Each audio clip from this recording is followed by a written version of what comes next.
चलिए खबरों में आगे बढ़ेंगे, जहां मुख्यमंत्री डॉक्टर मोहन यादव ने इंदौर में महापौर मेगा रोजगार मेले का उद्घाटन किया। इस मेले में 150 से अधिक कंपनियों ने भाग लिया और 10,000 से अधिक रोजगार के अवसर उपलब्ध कराए। सीएम ने कहा कि प्रदेश को स्वावलंबी बनाने के लिए युवाओं को रोजगार और स्वरोजगार के अवसर प्रदान करना सरकार की सर्वोच्च प्राथमिकता है। सीएम यादव ने कहा कि प्रदेश में रोजगार आधारित औद्योगिक विकास के लिए इंडस्ट्री कॉन्क्लेव आयोजित किए जा रहे हैं। इस अवसर पर चयनित युवाओं को नियुक्ति पत्र भी सौंपे गए और कौशल विकास पुस्तिका का विमोचन किया गया।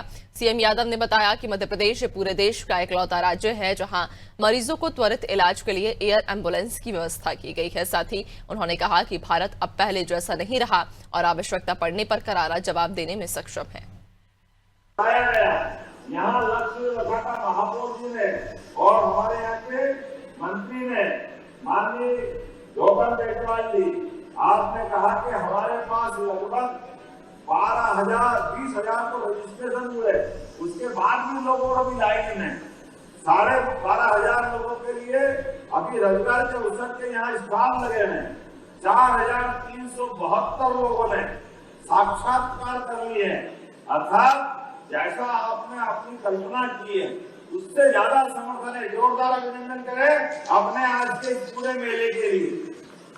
अभी मैं जिला प्रशासन से बात कर रहा हूँ और कलेक्टर के माध्यम से जो जानकारी दी गई, मध्य प्रदेश में एकमात्र जिला इंदौर है जिसकी एक पंचायत में कोई पंचायत खाली नहीं है जहाँ रोजगार के अवसर नहीं मिल रहे हैं। हमारा कॉटन, कपास यहाँ से निर्यात होता था तमिलनाडु, और तमिलनाडु में धागा बनता, धागे से कपड़ा बनता, कपड़े के बाद रेडीमेड गारमेंट्स निर्यात वो करते थे। अरे खेती यहाँ होती है तो यहाँ क्यों नहीं कपड़े कारखाने बनना चाहिए? हमने योजना बनाई है, हमारे यही का माल हमारी खेती से कारखाने और कारखाने से रोजगार और रोजगार से आपकी जिंदगी खुशहाली। इसी क्रम में चलते हुए एक एक करके वो सारे काम कर रहे हैं। और रोजगार आगे तो जो बड़ी बड़ी मशीन से तो बहुत माल बन जाता है, बड़े लोग का कमाई हो जाएगी, लेकिन जो गरीब आदमी जिसको रोजगार चाहिए उसको तो कोई लाभ देना चाहिए।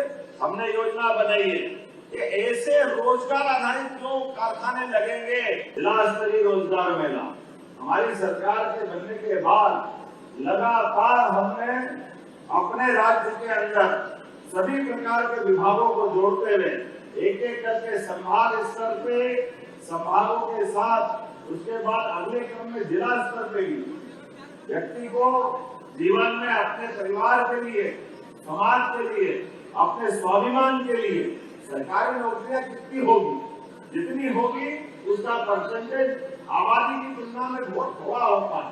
लेकिन हमने सरकारी नौकरियों पे भी हमने कहा कि 1 लाख नौकरियां हम तुरंत सरकारी देने वाले हैं। लेकिन सब मिला के सरकारी नौकरी जो मध्य प्रदेश में हमारी आबादी तो 9 करोड़ की, लेकिन सारे सरकारी पद जोड़ो तो 10 लाख के अंदर रहते हैं।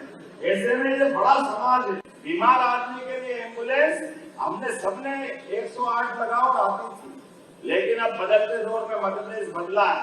पूरे देश में एकमात्र राज्य है जिसने अपने बीमारों के लिए एयर एम्बुलेंस की व्यवस्था भी करी। जोरदार अभिनंदन करें। एयर एम्बुलेंस के माध्यम से, हवाई जहाज से भी, जहाज से भी, हेलीकॉप्टर से भी, जिस प्रकार से भी व्यक्ति की जान बच सकती है।